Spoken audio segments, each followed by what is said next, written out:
Okay guys, JH.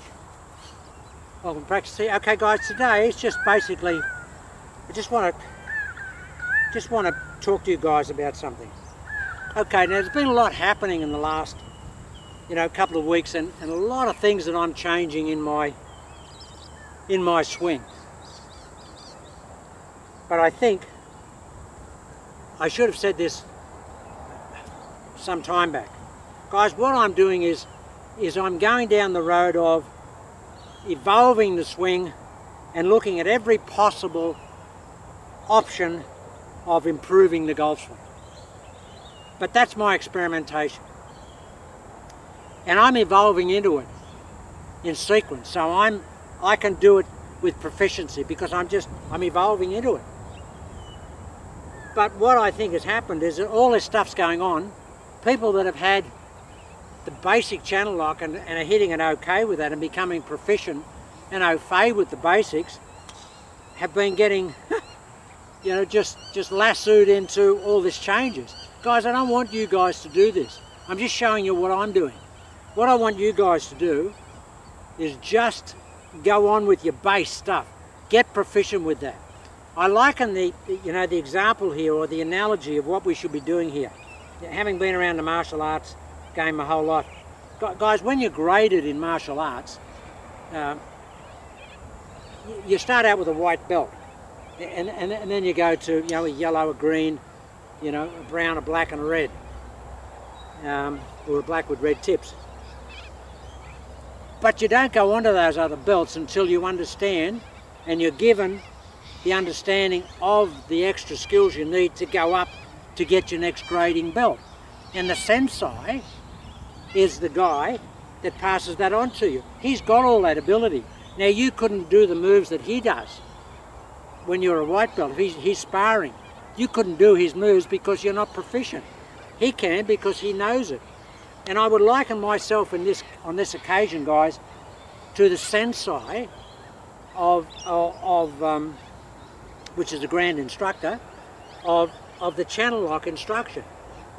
I can do that because I've grown up with it, and I've evolved to a black belt status here with channel lock. But I had to go through white to get here. Now most of the students are all white and yellows, and I don't want you guys to start jumping into black belts when you haven't, or black belt mechanics when you haven't got the proficiency yet. So it's been remiss of me and it would be remiss of any martial arts sensei to not alert his students to what they're seeing in the sensei is not, in his ability, is not to be tried by the students until they have the proficiency and get above their gradings. Now, the worst thing you can do is if you're a white belt or a yellow belt, is try and do brown or black belt stuff, because A, it'll frustrate you, and you just won't be able to do it because you don't have the ability to do it. So I should have said this some time ago, guys. So I apologise for that. But the stuff that I'm showing you is what I'm doing. I can evolve. I'm actually being the black belt instructor here of channel lock, I can actually grade myself up another degree because I've got the ability to go up in the degrees, because I'm developing the applicational mechanics capability to give myself another degree on the black belt. That's all I'm doing. I'm showing you guys the evolution of my increasing in my gradings over my black belt. But you guys are not there. You don't want to be there yet. I'll take you through it, and I'll be your sensei going forward, and I will bring you up to your gradings to get your belts and go higher. Maybe with channel lock we will designate our instructional guys as like as a master instructor and a grand master instructor, and that type of thing. But people, when you're giving students, and then for them to progress, the instructor's got to say with the student, okay, he's now developed to a yellow belt, I'll take him into to a green belt, and I'll move him up the chain of belts and ability. So guys, yeah, I apologise for that if I because I know Craig Guthrie said the other day that all the changes are driving him to despair. He's getting one thing and he's just jumping into another. Well, Craig in particular and other people, guys, just stick with the basics. The basic elementary stuff of channel lock, which is, we play the ball off the trail foot. We have our shoulders closed. We swing the club in a channel here.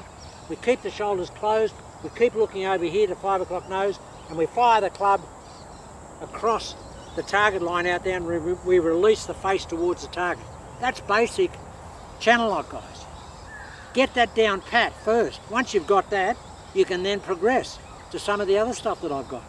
You know, the flip releases, the soft drops, all that sort of stuff. But get all the other stuff just in place initially. Otherwise you'll go off on tangents, you'll get frustrated, the whole thing will break down, and you'll want to leave the discipline of channel lock. And a martial arts student, if he came along in the sense I was doing stuff and wasn't telling the student that he shouldn't be doing that yet because he's not ready for it, that student would leave the dojo, and I wouldn't blame him. But most sensei's don't do that. And guys, I've just been rolling along because every day I do this for my own records and my own improvement. That's all it is. So I'm giving you guys the opportunity to see what I'm doing. But I should have explained that you shouldn't be trying to do these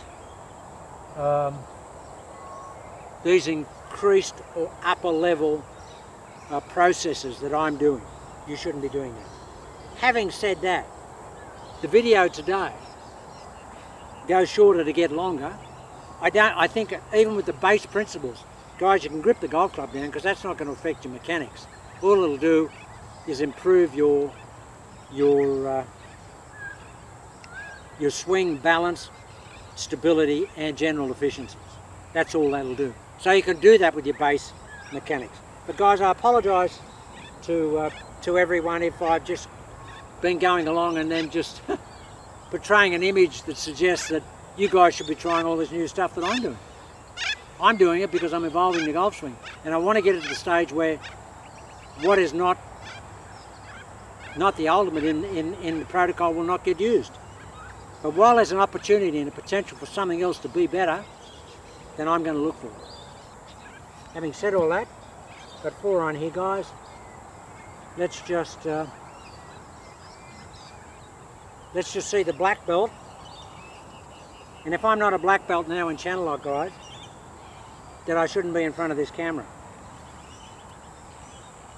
A bit like Bruce Lee. Bruce Lee invented Jeet Kune Do, Jeet Kune Do, but that was his discipline. He was a grand master. Nobody else could challenge him as that, and he taught that. But that because he invented the discipline. So I've invented the discipline of channel lock mechanics. So I guess I must be the black belt or the sensei. I've got it. And I'm the only guy to do the grading, so I'm going to grade myself as a black belt. Okay, guys, here's a black belt hitting with a grip down, hitting channel lock, but still with the basic fundamentals.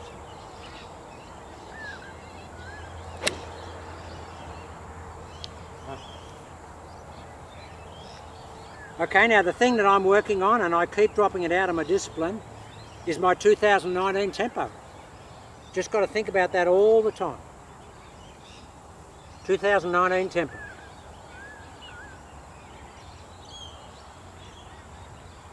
And there it is. Okay, guys, I just wanted to give that sermon from the mount today. So if I've got people off, you know, on tangents and got them confused and sort of stalled up their improvement with channel lock, I'm sorry.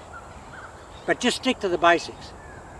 And I'll go, this week I'll do an update basics channel lock swing, so you can forget all the other stuff, and then I'll give you something as an instructional package that you can actually apply pretty quickly. You don't have to worry about that other 150 videos that are out there from the initial stages. I've evolved it to the extent now I can give you a basic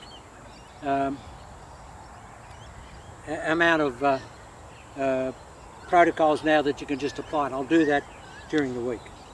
Okay guys, sorry about any putting you off on, on a tangent with too much information overload.